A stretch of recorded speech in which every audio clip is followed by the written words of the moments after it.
Jornal em Foque. Apoio Miramar Empreendimentos Imobiliários. Inovando o futuro. Unisanta, Universidade do Grupo de Excelência do MEC. Boc News, o jornal gostoso de ler e bom de negócios.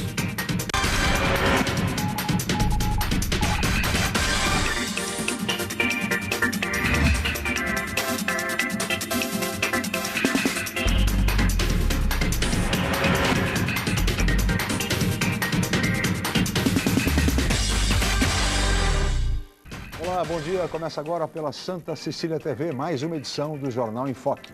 E nesta quarta-feira, dia 7 de agosto, nós estamos recebendo com muito prazer o ex-deputado estadual, o médico Fausto Figueira de Melo Júnior, e também o colega jornalista e professor da Faculdade de Artes e Comunicação da Universidade Santa Cecília, Marcos Vinícius Batista.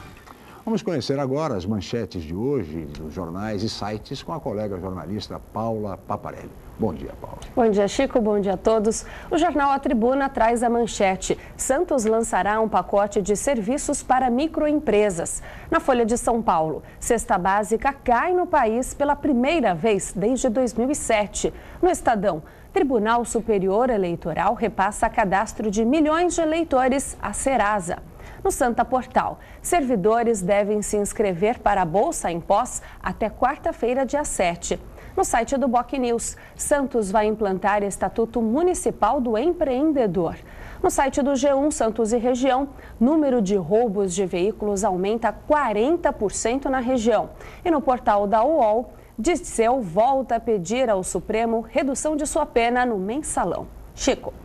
8 horas e 7 minutos e este é o Jornal em Foque pela Santa Cecília TV.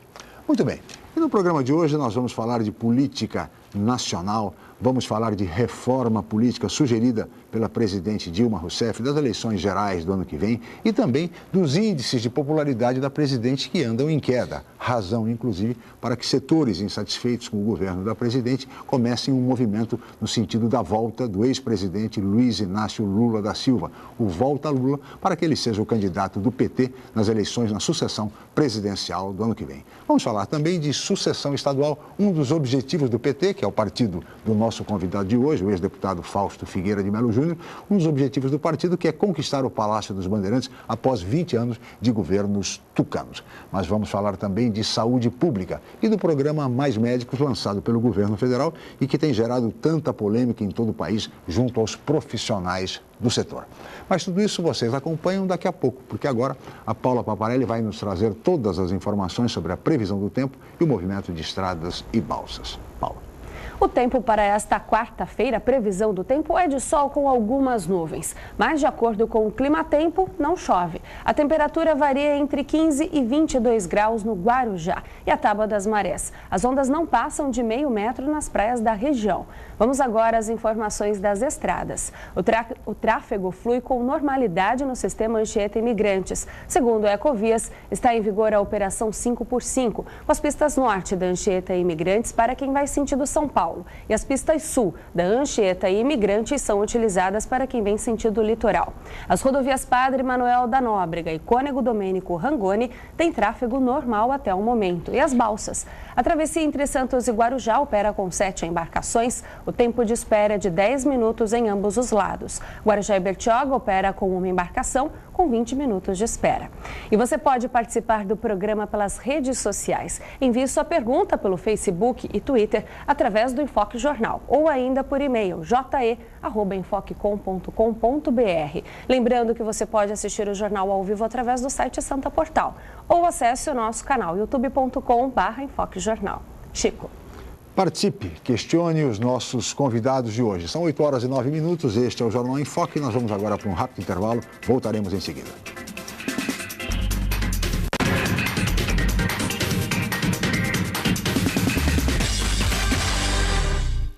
Santos é uma cidade linda para morar e ótima para investir. Por isso, aproveite os lançamentos do Grupo Mendes. Ville de France, na Aparecida. Vista livre para o mar e para a sua felicidade. 2 e 4 suítes. Lazer completo. Terrazas Residence, na Ponta da Praia. O projeto perfeito no bairro ideal. 2 e 3 suítes e um lazer surpreendente. Lançamentos Grupo Mendes. Sua melhor escolha para morar e investir. Realize seu sonho do ensino superior. Faça o vestibular da Universidade Santa Cecília em ensino à distância. Cursos de gestão ambiental, gestão de recursos humanos, gestão financeira, logística, marketing, processos gerenciais e segurança pública. Vestibular Unisanta em ensino à distância. A menor distância entre você e o mercado de trabalho.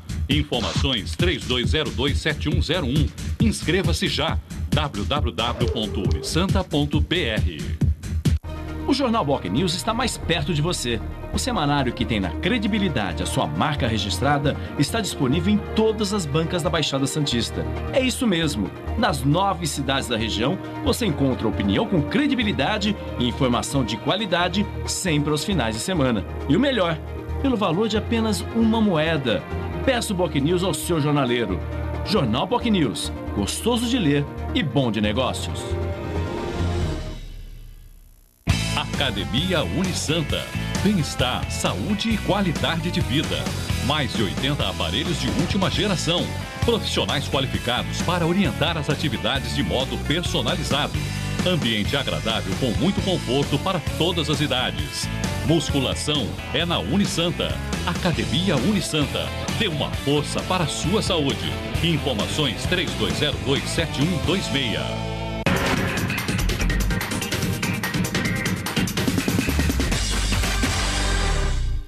8 horas e 12 minutos e este é o Jornal em Foque pela Santa Cecília TV ao vivo. E nesta quarta-feira, dia 7 de agosto, nós estamos recebendo com muito prazer o ex-deputado estadual Fausto Figueira de Melo Júnior, médico, e é que é filiado ao PT, o Partido dos Trabalhadores, e o colega jornalista e professor universitário da FAAC, aqui da Universidade de Santa Cecília, Marcos Vinícius Batista.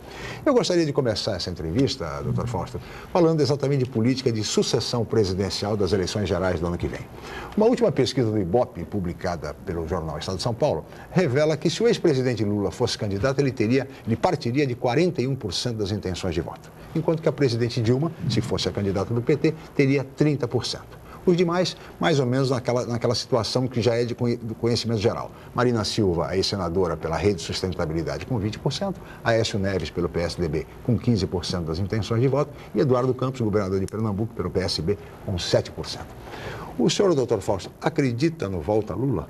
Não, o senhor, não acredito. membro do PT? Bom dia, obrigado pela presença. Muito prazer estar com você aqui, Chico, com o Marcos, com a Paula e aqui na família Santa Cecília. É um prazer muito grande a gente estar aqui. Não acredito no Volta Lula. Acho que o Volta Lula é o tira Dilma. Eu acho que não tem sentido. O presidente Lula, ele não tem enfaticamente dito que não será candidato. Acho que a nossa candidata é a presidente Lula. Ela cai em índices de popularidade. Não cai em níveis tão grandes quando caiu o Lula na época do mensalão, cai menos do que caiu no mensalão, né? Enfrenta essa crise, que tem uma outra característica diferente da crise do mensalão, reage, passa a fazer política, que acho que é uma das características negativas da presidente é não fazer política, impossível no mundo político não fazer política, negar a política, não ter relação com o Congresso, com a base aliada. Enfim, está pagando um preço de um modelo centralizador e de uma crise internacional, enfim, que o Lula também enfrentou. Mas eu acho que tem tempo de recuperação, acho que o governo tem muito a dizer. E uma coisa interessante é que você não tem um crescimento, você tem uma queda da presidente, mas você não tem um crescimento muito grande. Dos opositores. Se mantém no mesmo patamar. Então, eu acho que nós estamos muito distantes da eleição, acho que a presidente Dilma tem um panorama que pode ganhar no primeiro turno, é mais difícil, mas acho que não existe a possibilidade de volta a Lula. Mas próprio presidente... Apenas um registro antes de passar para o Marcos. O Volta a Lula surge de setores insatisfeitos do próprio PT, do próprio governo, com a administração da presidente Dilma. Eu acho que o presidente Lula ele tinha uma maneira de governar, que era formando consensos, conversando com todo mundo, estando perto da massa, indo para o embate, pessoalmente se envolvendo numa interação com a população diferente da presidente Dilma. Então, acho que essa saudade eu também tenho. Professor Marcos, bom dia, obrigado pela presença. Bom dia, Chico, bom dia, Fausto, bom dia a todos, obrigado pelo convite. Esse desgaste, doutor Fausto, não passa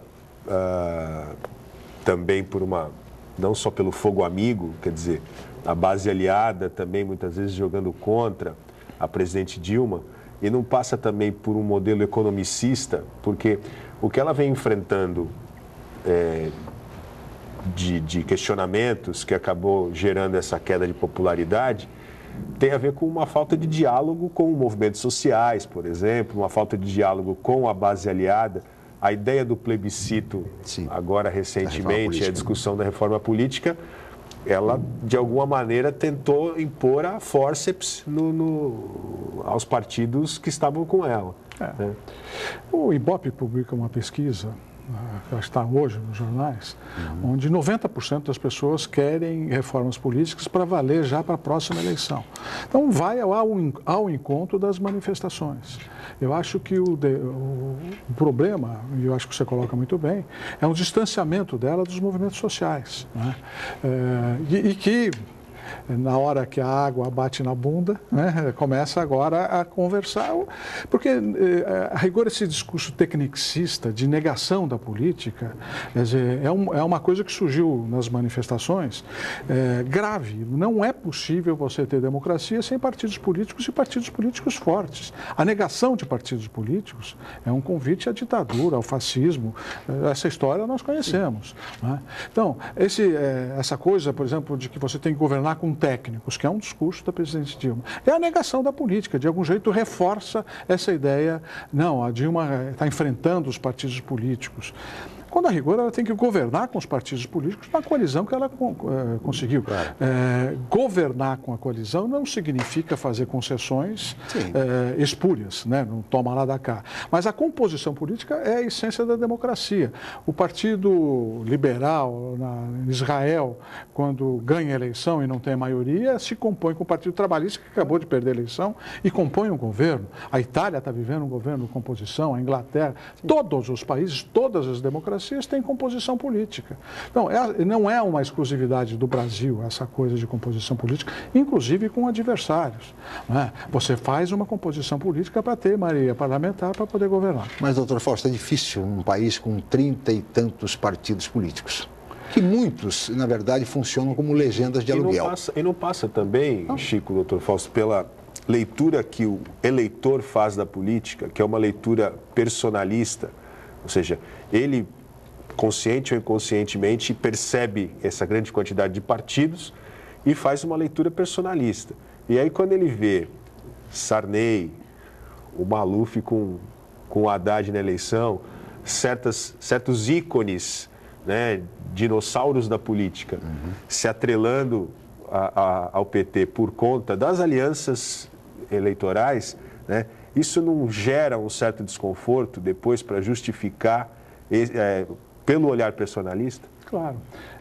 Acho que outra coisa interessante que você tem nessa pesquisa do IBOP é a vontade das pessoas votarem em partidos e não em pessoas, tirando essa personalização que você fala. E aí você tem a discussão de votação em listas, né?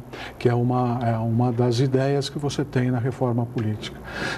Essa coisa da composição política com contrários, o Fernando Henrique, só para fazer uma comparação com outro campo, fez uma composição com Antônio Carlos Magalhães, que era absolutamente, era água e vinho, não se misturavam, mas que fizeram uma composição política. Então, eu acho que muitas vezes é difícil você entender, eu reconheço e tenho dificuldade, você ter no mesmo palanque alguém como Maluf, que representa um segmento da sociedade, é eleito historicamente e puxa outros candidatos do seu próprio partido. O Beto Mansur é eleito com sobras do Maluf, não é? Com todo respeito, e esta é a composição partidária, é assim que as coisas se dão, não é? O Enéas, quando se elegeu deputado federal, elegeu cinco deputados. Um deles com 300 votos. Outros com 500, Agora, isso o que significa? Votar num determinado partido. Isso faz parte da democracia, é assim que as coisas funcionam. Nem votam no partido, votam no candidato. As pessoas votaram no Enéas, não votaram no Prona. Pois é. E, portanto, acabou personalizando como... O caso sintomático do Tiririca, que levou o Valdemar Costa Neto. Também é outro exemplo. Ou seja, agora, doutor Fausto, o senhor é um homem político há muitos está chamando anos. O senhor, eu estou ficando mais velho, né? O doutor Fausto é médico, enfim, professor de medicina, enfim. Mas, deputado, então. Porque quem foi deputado é sempre deputado, protocolarmente. Deputado, veja, você era um político há tantos anos e evidente que o senhor pensa também na reforma política, luta pela reforma política, mas você não acha que a proposta da presidente Dilma trata de temas menores para uma reforma política, como, por exemplo, a suplência do Senado, votação secreta no Congresso? Isso não pode ser matéria de reforma política, muito menos de plebiscito. Eu concordo. Né? Ao passo que temos aí a coincidência de mandatos que não é tocada, entre tantas outras questões importantes. A questão do financiamento público de campanha. Como é que o senhor vê isso? Que reforma política o senhor idealizaria? Eu acho que nós temos que contemplar a fidelidade partidária. Sem dúvida. Quer dizer, alguém que é eleito por um determinado partido não pode trocar de partido. O partido essa votação pertence a esse partido político. Então, você, quando elege determinadas pessoas, né, acho que você está elegendo alguém que pertence ao partido político. Eu, de algum jeito, na minha carreira política, muitas vezes fui penalizado pelo fato de pertencer ao Partido dos Trabalhadores. Fausto, eu gosto muito de você, mas você está no PT, eu não vou votar em você. Isso é uma coisa numa cidade com um perfil como aqui de Santos, né? E eu ouvi muitas vezes, quando muitas vezes também ouvi, apesar de você ser do PT, eu vou votar em você, né? Então, essa ligação é uma ligação forte. Agora, ninguém foi eleito, por exemplo, na Câmara de Santos, a atual Câmara Municipal de Santos, só com a sua votação própria. Todos foram eleitos com uma soma de um coeficiente eleitoral, sim, que dividido deu tantos partidos para cada coeficiente eleitoral. Assim se dá na Assembleia, assim se dá na Câmara e assim se dá no Senado, não, que é uma eleição majoritária, direta, né? Onde você não tem eleição do vice do senador, que é o suplente. Mas você também não tem eleição de vice, né, governador, de vice-prefeito e de vice-presidente da República. Sim. Já existiu. Já no passado, né? No passado isso existiu. Acho até que seria interessante que voltasse, na minha visão, que existisse. Eu acho que uma das coisas colocadas muito como uma panaceia é a questão da eleição distrital. Eu, particularmente, sou contrário. Eu acho que você fazer uma eleição distrital você transforma um deputado federal que tem que ter a visão macro dos grandes problemas do país, questão de maioridade penal, desenvolvimento industrial, política financeira, tributária, claro. E você passa a discutir, você vira um vereadorzão, porque ele tem que prestar contas ao distrito que o elegeu. Então, eu acho que é um risco. Mas aí a lista funcionaria. Imagine, por exemplo, deputado Marcos, um político como Ulisses Guimarães, numa eleição distrital, que é uma cidade do interior. Antônio Delfim Neto. Antônio Delfim Neto. São pessoas que têm que ser votadas no estado inteiro, claro. Pela sua relevância. O próprio Maluf. Não pode ficar limitado a um bairro de São Paulo. Eu acho que essas coisas... Eu acho que a OAB lança até uma proposta que eu julgo interessante, que é a questão legislativa em 2 turnos. Quer dizer, de você eleger num turno um determinado partido, você votaria no primeiro turno um determinado partido e no segundo turno escolheria quais são os candidatos que destes... por exemplo, o PMDB vai ter 3 deputados federais, né, pelo coeficiente que teve no primeiro turno. Agora vamos escolher a população entre os candidatos do PMDB, os 3 que serão. Isso eventualmente poderia ser uma solução. Acho que a questão do financiamento público de campanha, quer dizer, para mim é o nó gótico, né, da reforma política. Porque, se você for ver na gênese da corrupção política, tá, e da estrutura de poder, você tem financiamento público, força de poder econômico, doações clandestinas. Sai mais barato para o país. O financiamento público sai bem mais barato para o país do que o financiamento do jeito que é hoje. E, independentemente das propostas, Fausto, não tem também um problema central, que é a reforma política passar necessariamente ou depender próprio Congresso Nacional? Claro. Quer dizer, deixar para que as raposas decidam o que fazer com o galinheiro. Causa Por isso que própria. nunca saiu. E aí se trabalha com uma desinformação impressionante. Não, ou com a perpetuação. Quem está com o poder não quer modificar porque essa é a estrutura que levou ele ao poder. Sim, né? Então, os partidos políticos, etc. Esta é a razão do plebiscito, né? Ou da constituinte específica, né? Para fazer reforma política. Porque a reforma política não saiu, assim como não saiu de algum jeito a reforma tributária. Tá certo? Porque Não os sai interesses nada, conflitantes. Nem reforma previdenciária, nem reforma do Estado, nada. Tá certo. Tá certo? Então, por quê? Porque você tem interesses conflitantes e você não tem hegemonia de uma determinada visão, por exemplo, em relação à reforma política. Daí a ideia de você jogar para a população para fazer. Ou você ter, que é uma outra possibilidade, uma lei de iniciativa popular. Né? E com relação à coincidência de mandatos, a coincidência de eleições? Você lhe agrada essa ideia? Me agrada a ideia. Eu acho que... Uma eleição só, de vereador a presidente da República. Você ter uma eleição a cada 2 anos, de algum jeito você imobiliza o Estado. Né? Sim. Eu acho que, na minha visão, eu acho que a gente deveria ter mandatos mais longos, 5 anos. 5 anos, por exemplo. Sem reeleição. Né? Porque eu acho que a reeleição, que foi na história da reeleição nós temos a compra de votos feita pelo Fernando Henrique Cardoso, né? E que agora o próprio PSDB que fez o processo de compra de votos é contra a reeleição. Né? Eu acho que existe essa coisa de perpetuação do poder de determinadas figuras. Mesmo que você tenha um determinado grupo político que reconhecidamente foi um bom governo e que a população reconheça que deva continuar, eu acho que a alternância de figuras, eu acho que ela é muito importante. Eu acho que ela é salutar para a democracia. Então, eu acho que nós deveríamos ter mandatos mais longos, né? Acho que 5 anos. 6 anos, enfim, mandato mais longo e não reeleição. E coincidência de mandatos. Ou seja, eleições gerais de fato, de vereador a presidente da República. Doutor Fausto, peço sua licença, nós vamos para um rápido intervalo comercial e nós voltaremos em seguida com o Jornal em Foque.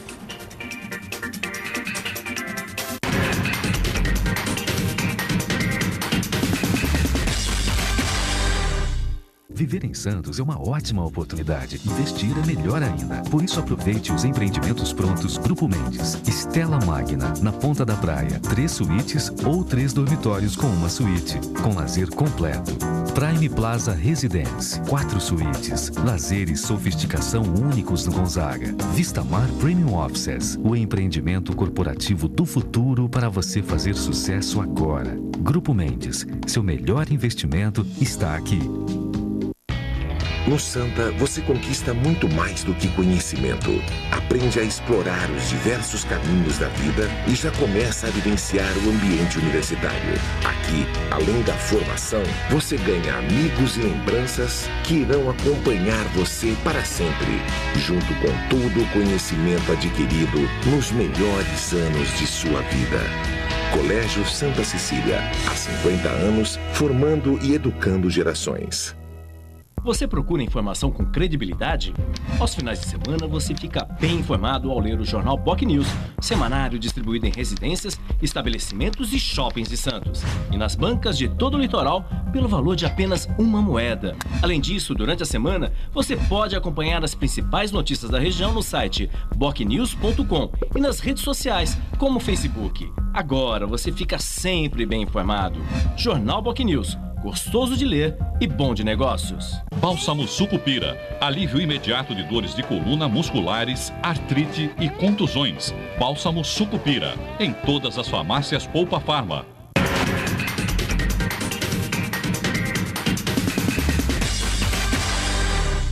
Muito bem, estamos de volta com o Jornal em Foque desta quarta-feira, dia 7 de agosto, são 8 horas e 29 minutos e nós estamos recebendo hoje, com muito prazer, o ex-deputado estadual, médico Fausto Figueira de Melo Júnior, do PT, e o colega jornalista Marcos Vinícius Batista. E agora temos uma pergunta de um telespectador, não é isso, Paula? Isso, Chico. É o senhor Osmar, ele é morador do José Menino, enviou uma pergunta através do e-mail je@enfocecom.com.br, onde você também pode interagir com o programa. Ele faz a seguinte pergunta: ao Fausto. O senhor já ocupou vários cargos de destaque na cidade e também no governo federal. Pretende se candidatar à Assembleia Legislativa ou à Câmara Federal nas próximas eleições? Eleições gerais ano que vem, olha aí. Osmar, né? Osmar. Não, Osmar, eu acho que eu já cumpri minha tarefa eleitoral. Mas, eu tenho muito orgulho dos mandatos que eu tive, de vereador por 3 vezes, deputado estadual por 2 vezes, mas acho que é fundamental. Primeiro, renovação. Né? Eu acho que nós temos que criar novas lideranças e os projetos eleitorais não podem ser projetos pessoais. Eu invisto e acho que é fundamental o surgimento de novas lideranças. Eu não tenho arrependimento nenhum em relação às eleições, né? Mas vou continuar fazendo política, faço política 24 horas por dia, mas existem outras maneiras de fazer política que não seja com a disputa do mandato eleitoral. Não sou candidato. Definitivamente venci a minha... Mas acho que existe um ciclo. Mas o seu partido tem vários candidatos, né? Bom, acho que tem mais candidatos até do que deveria ter. E aí entra no que eu queria te perguntar, Fausto. Você falou em renovação. O teu partido pensa assim? Porque o que tem acontecido nas últimas eleições é justamente o contrário, né? Depende de onde você fala. A gente pensar, por exemplo, na questão do executivo, né? Em Santos não tem renovação, né? Eu acho que é um dos erros. O partido está discutindo isso? Eu acho que, quando eu falo de questão de projetos pessoais, né, eu acho que é um exemplo claro de um projeto pessoal. Nas últimas 7 eleições que nós tivemos em Santos, desde a recuperação da autonomia, nós temos 5 vezes o mesmo candidato. E que, de alguma maneira, a população tem dito não é esse candidato que deva ser. Mas o partido tem pensado em renovação. O maior exemplo disso é o Fernando Haddad, né? Quando você tinha outros caciques políticos e houve uma intervenção partidária, assim, não, o povo quer um nome novo, quer renovação. Marta ficou brava, o Suplicy, todos, né? Agora não, agora o que o povo está... Não, mas o cara saiu, não tem possibilidade nenhuma, largou o ministério, saiu com 4%, virou prefeito. Quer dizer, acho que isso é um recado que nós temos que entender, é claro, da população, de novos nomes. Eu me lembro, o Coiu, e essa minha decisão é muito inspirada no querido Coiu, e diz assim, a política tem um ciclo. Quantos políticos, Chico, a gente assistiu, que continuam sendo candidatos, né? Até definhar, até morrer, e daí morre de tristeza porque não foi eleito nem vereador, né? Eu acho que eu teria, por exemplo, a possibilidade de eventualmente ter sido candidato a vereador, né? Possivelmente com uma chance eleitoral real, claro. Né? No entanto, eu procurei incentivar novos companheiros dentro do Partido dos Trabalhadores. O Reinaldo Martins foi um deles, o Chico do Setaporte foi outro, o doutor Evaldo Stanislau foi outro, né? Estimular novas lideranças para que assumam, nessa passagem de bastão, essa renovação. Você tem a grandeza de saber parar, né? É isso. Esse vai ser Isso não significa parar de fazer política. Não, claro que não. Esse vai ser o caminho para o governo do Estado? Eu acho que esse é o caminho. Aliás, me permita, Marcos. Pois não. Alexandre Padilha é candidato, eventual candidato ministro da Saúde. Também o ministro da Educação, Luiz Mercadante, também a ex-prefeita Marta Suplicy, também o ministro da Justiça, Eduardo Cardoso. Nomes não faltam, hein? Sim, eu acho que nomes não faltam, mas existe uma clara sinalização do próprio presidente Lula em relação ao Alexandre Padilha. Na medida de que Marta Suplicy e Mercadante já disputaram essas eleições, dentro desse enfoque de renovação, de eventualmente você ter um nome novo. Acho que a população clama por um nome novo. Nisso, acho que os tucanos terão uma dificuldade muito grande, porque tem uma fadiga de material. Né? Você tem hoje, uma das manchetes que vocês leram aqui na nossa região, um aumento de roubo de carros de 40%. Quer dizer, a questão da violência com a qual nós estamos convivendo, a questão da saúde no estado de São Paulo, quanto o governo do estado repassa para a nossa região do ponto de vista da assistência da saúde. Quer dizer, acho que os tucanos, essa questão agora, é engraçado, quando o PT, como antes diz, é quadrilha. Quando os tucanos fazem o que hoje está sendo denunciado, é cartel. Né? O enfoque já é diferente. Um é quadrilha e o outro é cartel. Mas essa quadrilha que está sendo pega agora... Tucanaram a quadrilha também? Tucanaram a quadrilha, como diria o Zé Simão. Não é verdade. Quer dizer, o Robson Marinho é um escândalo, foi denunciado, teve bens colocados em disponibilidade, dinheiro apreendido no exterior. Quer dizer, é um ministro aí do Tribunal de Contas do Estado de São Paulo. Quer dizer, conselheiro do Tribunal de Contas do Estado de São Paulo. Quer dizer, isto é um assinte. Então, a população, acho que o PT tem que fazer essa leitura quando comete seus deslizes, mas todos os partidos políticos têm que fazer. E chegou agora a vez dos tucanos. Esse caso do cartel Simes é o mensalão tucano?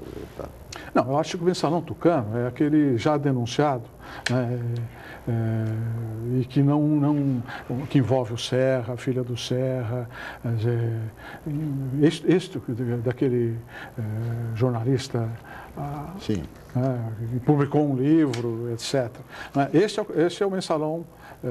Já teve outros, na questão eu falei da compra de votos. Um deputado vai e diz assim, eu ganhei 250 mil reais para votar pela mudança da Constituição, para ter reeleição. Quer dizer, é um sexo explícito declarado, quer dizer, e que não houve apuração. Então, essa coisa, o mundo gira e a Lusitana... O mundo roda e a Lusitana... Gira, roda, gira. Não, o mundo gira e a Lusitana roda, né? Marcos. No ano que vem a gente tem as eleições para deputado estadual, federal e tal, né? E nas últimas eleições, a Baixada não tem conseguido elevar consideravelmente, em relação a outras regiões do estado, o seu número de representantes, né? Muito porque você tem também excesso de candidatos, muita divisão de votos, né? E a ausência de uma linguagem política metropolitana. Você concorda com isso, Fausto? Eu concordo. Eu acho que nós já tivemos, por exemplo, no Partido dos Trabalhadores, 2 deputados estaduais e 2 deputados federais, né? Era Thelma e Mariângela, Maria Lúcia e eu. Né? Então, nós tínhamos uma representação, hoje nós estamos reduzidos a uma deputada estadual. Evidentemente que é uma queda de representação. Eu estou falando isso do Partido dos Trabalhadores, mas se você for ver em relação à representação com todos os partidos, eu acho que isso aqui virou, como é praia, o pessoal vem aqui pescar e pescar voto. Sem nenhum compromisso, muitas vezes, com as nossas realidades. Nós temos hoje 2 deputados estaduais, né? É o Luciano Batista e a Thelma. Era só a Thelma.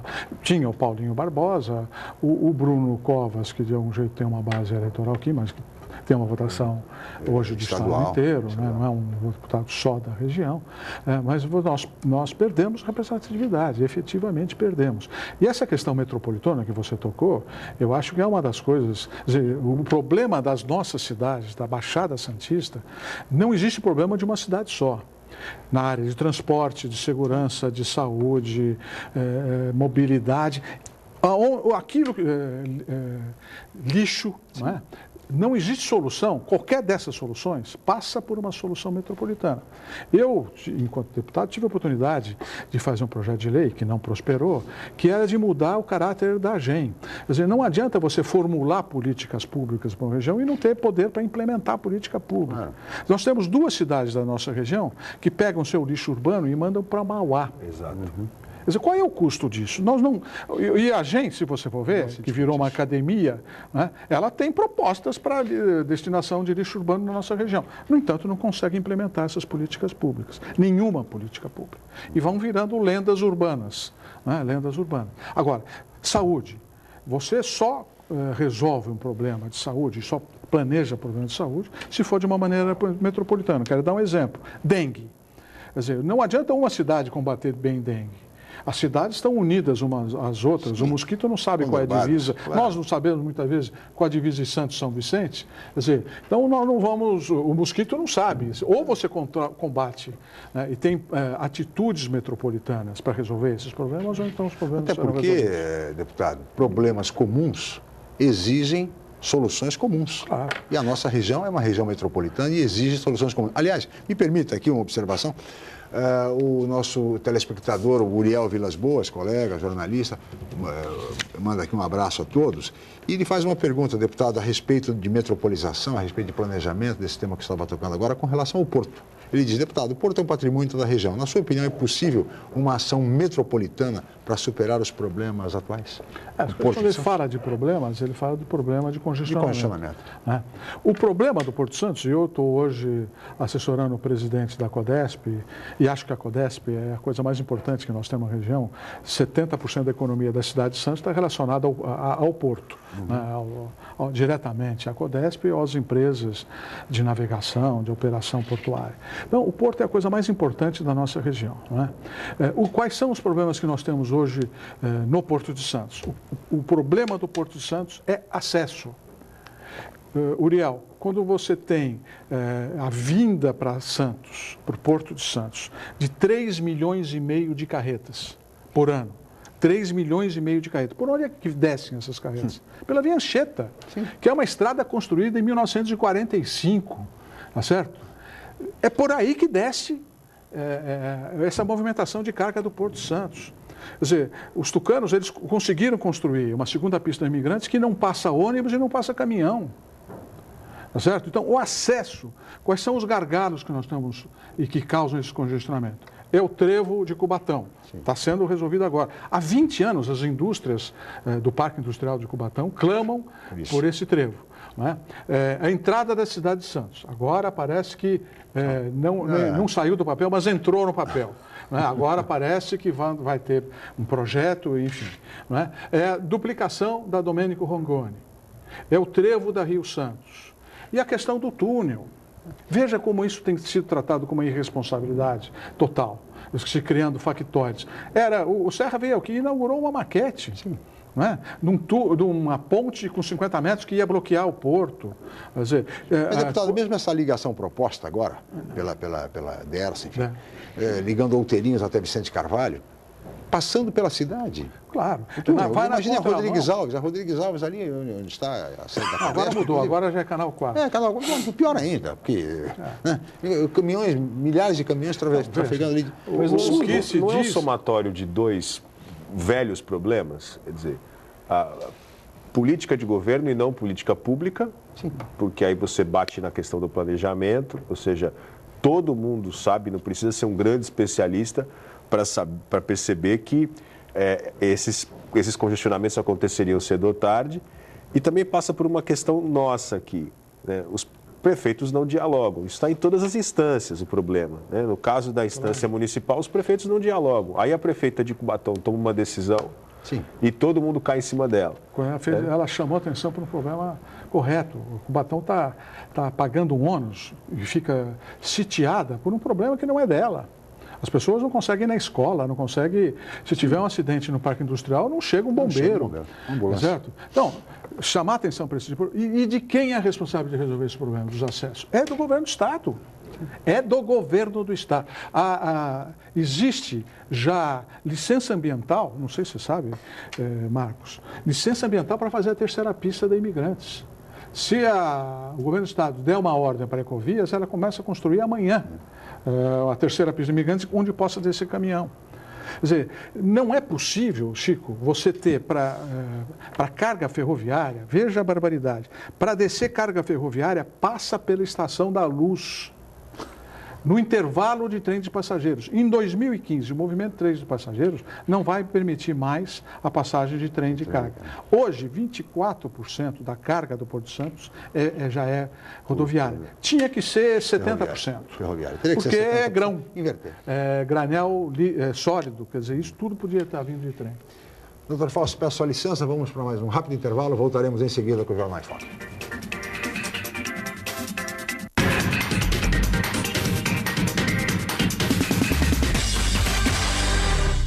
Santos é uma cidade linda para morar e ótima para investir.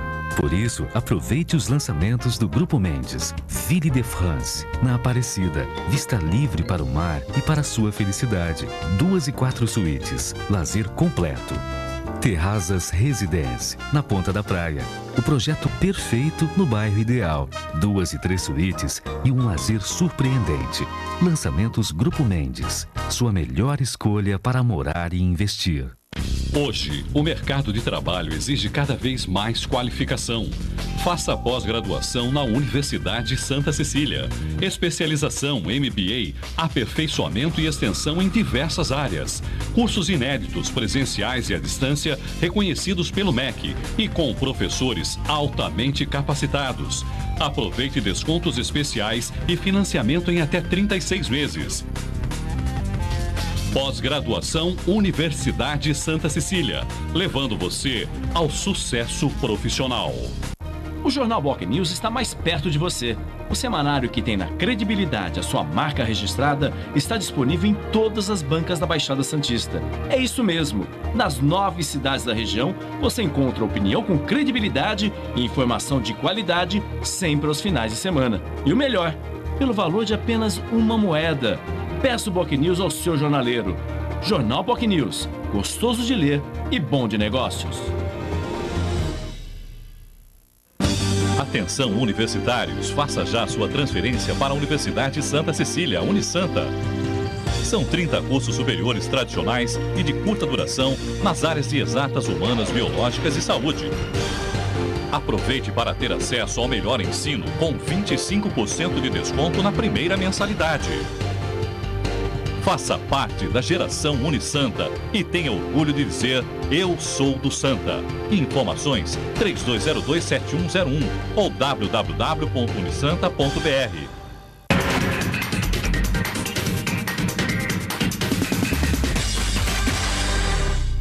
Muito bem, estamos de volta com o Jornal em Foque desta quarta-feira, 7 de agosto. E hoje nós estamos recebendo o ex-deputado estadual, médico Fausto Figueira de Melo Júnior, do PT, e o colega jornalista Marcos Vinícius Batista. E vamos agora para mais uma pergunta de um telespectador, não é isso, Paulo? Isso, Chico, uma pergunta bem interessante. A Laura da Aparecida, ela pergunta ao Fausto: como médico, como o senhor avalia a vinda de médicos estrangeiros para o Brasil proposta pelo programa Mais Médicos do governo federal? Polêmica do momento. Eu fui presidente dos sindicatos médicos aqui na região, eu fui da Associação Paulista de Medicina, fui do Conselho Regional de Medicina e tenho uma posição possivelmente discordante com as minhas entidades de classe. Eu acho que, assim, do ponto de vista do diagnóstico, nós temos falta de médicos. Ao contrário do que dizem as entidades, existe falta de médicos. Se a gente pegar o tamanho da nossa população e o número de médicos que nós temos falta de médicos. Nós temos uma alta concentração de médicos, né? Na nossa região, Baixada Santista, Cidade de Santos, é a segunda concentração de médicos do estado de São Paulo. No entanto, nós temos falta de médicos, não é na periferia, nós não estamos falando do interior do país, nós estamos falando de falta de médicos em Santos.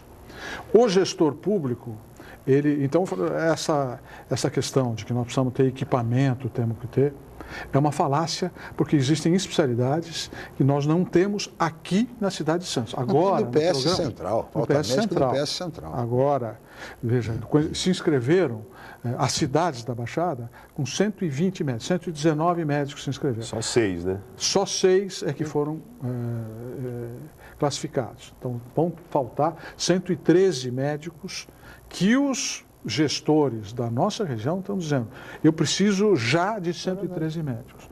O que faz o gestor público que precisa de médicos, demanda em relação aos médicos brasileiros e não tem esses médicos? Ele precisa ter esses médicos para atender a sua população. Então, uma das hipóteses é você buscar médicos no exterior. Acho que tem que existir premissas para que esses médicos sejam qualificados, né? Para que eles possam atender a população. Tem que falar a língua, tem que ter um mínimo de conhecimento. Não, acho que um exame de seleção é algo correto. Quero lembrar que os médicos brasileiros que têm feito o exame de capacitação feito pelo Conselho Regional de Medicina, formados no nosso país, no Conselho Regional de Medicina, mais de 50% foram reprovados. Os médicos que estão sendo formados nas nossas faculdades são reprovados no Conselho Regional de Medicina. No entanto, todos eles falando a nossa língua, mas não estando capacitados, mais de 50%, estão prestando, passam a ser médicos. Não existe um óbice. Mesmo sem o CRM? Não, isso não é impeditivo de receber o CRM. Ah, não? Eles não, é diferente da ordem dos advogados. Sem número não advoga. É só um diagnóstico. É só um diagnóstico. Quer dizer, é só um diagnóstico da qualidade. É reprovado no exame e exerce reprovado no exame. No Conselho Regional de Medicina, acho que é 52%, 56%, não sei exatamente o número. E são reprovados, no entanto, eles são. Então, esta postura de você ter uma xenofobia em relação aos médicos do exterior, eu acho que está errado. Eu acho que nós temos que ter qualificação, não pode ser qualquer sujeito é médico lá, vem para cá automaticamente e passa a exercer medicina. Fausto, não faltou tato político para a tua categoria, para os médicos, vamos dizer assim, para as entidades representativas, porque eles não conseguiram arregimentar, sensibilizar as demais categorias da área da saúde, e aí ficou parecendo, dentro de uma imagem para a opinião pública, que os médicos estavam se recusando a trabalhar em lugares mais afastados, mesmo com salários elevados sendo oferecidos por muitas cidades do interior, etc. Claro que há muita desinformação dentro desse contexto, mas não faltou tato. Por exemplo, o presidente do sindicato levou 3 semanas para colocar a questão de mais enfermeiros, mais fisioterapeutas, mais técnicos de raio-x, etc. e tal, como um argumento político. Ficou a categoria isolada, num cabo de guerra com o governo federal? Eu acho que a discussão adquiriu caráter de um fla-flu. Quer dizer, e faltou bom senso por parte das categorias médicas e por parte do governo também. Quer dizer, o governo, de algum jeito também, quando fala mais médicos, quer dizer, nós não podemos pensar que você faz saúde só com médicos. Quer dizer, você tem que ter equipe, você tem que ter equipamento mínimo. Né? É claro que você tem hoje, e na gênese disso, Chico e Marcos, existe um problema, na minha visão. Eu fui professor de faculdade de medicina, fui professor de cadeira de cirurgia. Existe uma má formação dos nossos médicos. Hoje você tem mais de 50% das nossas faculdades de medicina, quase 60% dos formandos de faculdade de medicina estão formando em escola privada. Então você tem uma elitização muito grande de quem entra na faculdade de medicina. A média do custo do médico é de R$4.000. Então, curso de medicina por mês? Por mês, R$4.000 por mês. Quem pode pagar isso? É uma elite. Então, você tem, fazendo medicina, hoje, praticamente uma elite financeira e que não vai estar disposta a atender a população mais pobre. Então, você tem um erro. Segundo erro, você tem uma formação eminentemente hospitalar. Fausto, diante do dado que o senhor nos traz, que mais de 50% dos formandos que se submetem ao exame do CRM são reprovados, não é hora de se discutir seriamente o ensino médico no Brasil? Claro. Não tem dúvida. As entidades não deveriam estar preocupadas com a qualidade do ensino médico? Claro. O governo, enfim. Claro, veja, eu particularmente acho que o exame no final do curso não é um exame que avalie, mas você deveria ter exames a cada 2 anos, durante o curso médico, onde você fosse avaliar esse estudante periodicamente, para que ele pudesse, inclusive, mal avaliado, se recuperar. Certo? Não pode ser eu acho que um exame final, depois que ele recebeu o diploma, eu acho que essa avaliação ela tem que estar durante o curso. E acho que as faculdades, elas deveriam ser avaliadas e deveriam se autoavaliar durante o curso, e não só no exame final, para aprimoramento. O modelo de você ensinar médico dentro do hospital é um modelo errado de formação médica. Você, como médico, raramente atenderá o seu paciente dentro de um hospital. Nós todos que estamos aqui nesse programa, o telespectador está em casa. Quantas vezes ficou doente, quantas vezes precisou ir para um hospital? Raramente nós vamos para o hospital. Nós nos tratamos em consultório ou em ambulatório. Então, você tem que ter uma ênfase do ensino que permita que o médico exerça a medicina atendendo o paciente no consultório. A formação humanista do médico. Nós perdemos. Hoje você tem a valorização do especialista tá certo? Que começa a te ver assim, o cara é cardiologista, vê teu coração. Né? O endocrinologista vê as suas glândulas, o ortopedista vê o seu aparelho locomotor. Quer dizer, e se perdeu essa dimensão, o que eu quero? O generalista, do médico de família. Eu quero um médico que me examine, que converse comigo, que olhe no meu olho, que pense em mim como um ser inteiro e que, por acaso, tenha uma doença que pode estar em um determinado aparelho. E que, se eu não for apto a atender para determinado aparelho, eu vou encaminhar daí para um especialista. Mas o médico que atende a população, e nós vamos resolver 90% dos problemas da população num atendimento básico de saúde, que vai tratar de hipertensão, vai tratar de diabetes, vai fazer puericultura, vai prevenção de câncer ginecológico, tá certo? Vai fazer vacinação, vai resolver 90%. E tudo isso é possível numa unidade básica? Claro, isso aqui já foi possível em Santos. Quando o Davi Capistrano foi secretário da Saúde, isso aqui funcionou. E você não tinha pronto-socorro cheio, por quê? Você não tem cara que vai no pronto-socorro para controlar a pressão, ou controlar a diabetes, ou ter consequência de uma diabetes maltratada, ou de uma hipertensão, e vai ter um derrame ou um infarte. Por que os nossos pronto-socorros estão lotados? Porque as unidades básicas de saúde não funcionam. Como convencer, dentro desse modelo, Fausto, o estudante de medicina a ser, por exemplo, clínico geral? Ou pediatra? Não, eu acho que nós temos que fazer carreira de Estado. Não adianta você isoladamente pagar um salário muito bom. Você tem região em São Paulo que paga 20 mil reais para o médico atender na periferia. Mas o médico vai para lá, corre risco de vida. Ele não vai mesmo ganhando 20 mil reais. Então, é preciso todo um conjunto de coisas. Não basta. A questão salarial é uma das questões. Né? Existem regiões do país onde você não vai fixar médicos.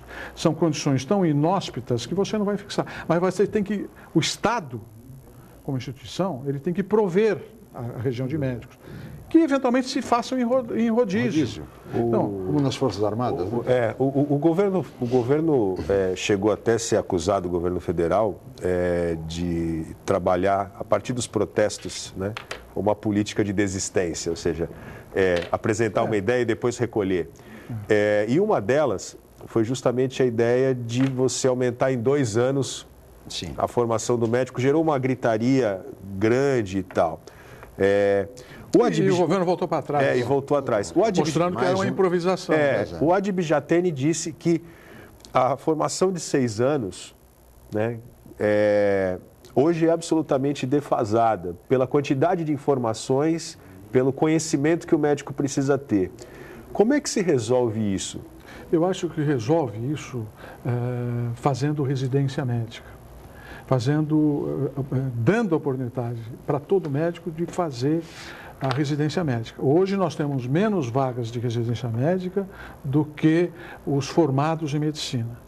Acho que esta possibilidade, o governo investir na possibilidade de que todo médico formado possa fazer residência médica, você pode até, eventualmente, diminuir o número, como em outros países, você está diminuindo o número da formação teórica e aumentando o tempo de prática médica sob supervisão, residência médica. Então, acho que, eventualmente, quer dizer, é uma coisa que pode ser estudada. É diminuir o número para 5 anos e você ter residência médica obrigatória para todo médico, né? Para que ele possa exercer esta medicina e os médicos serem formados para aquilo que o Brasil precisa. Sim. Para síndromes verde-amarelas. Não adianta eu ser formado, eu sou um ótimo especialista. Quantas vezes aqui no Hospital Guilherme Alva, onde eu fui professor, eu via doentes, estudantes, estagiados, porque estavam diante de uma síndrome extremamente rara, que só tem 2 casos descritos no mundo. Legal, bacana, do ponto de vista de curiosidade, de conhecimento, agora, de conhecimento, não é? Mas do ponto de vista assim, eu tenho que saber tratar diarreia, hipertensão, desnutrição, verminose. Eu tenho que formar um médico que trate pneumonia, que saiba reconhecer AIDS, que saiba reconhecer hanseníase. Porque, veja, nós temos aqui na nossa região a 2ª maior concentração de médicos do estado de São Paulo. No entanto, nós temos os piores indicadores de saúde do estado de São Paulo. Então, não é médico que vai fazer saúde. Nós temos a maior mortalidade por câncer, a maior mortalidade infantil do estado de São Paulo é Baixada Santista. Tem um índice elevado de tuberculose, quer dizer... Índice elevado, maior índice de tuberculose do estado de São Paulo, hanseníase. Então, veja, são coisas, mortalidade por dengue, é a maior mortalidade do estado de São Paulo. E temos o maior número de médicos, alguma coisa está errada.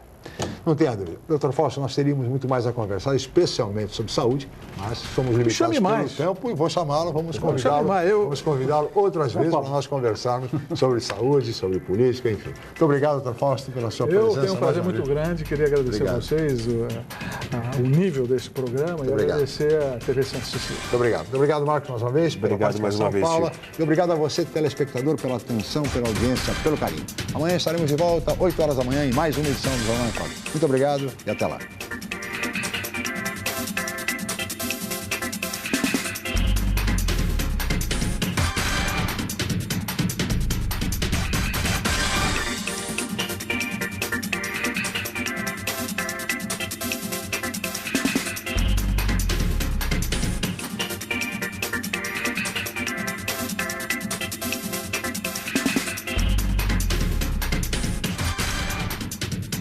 Jornal em Foque. Apoio Miramar Empreendimentos Imobiliários. Inovando o futuro. Unisanta, Universidade do Grupo de Excelência do MEC. BocNews, o jornal gostoso de ler e bom de negócios.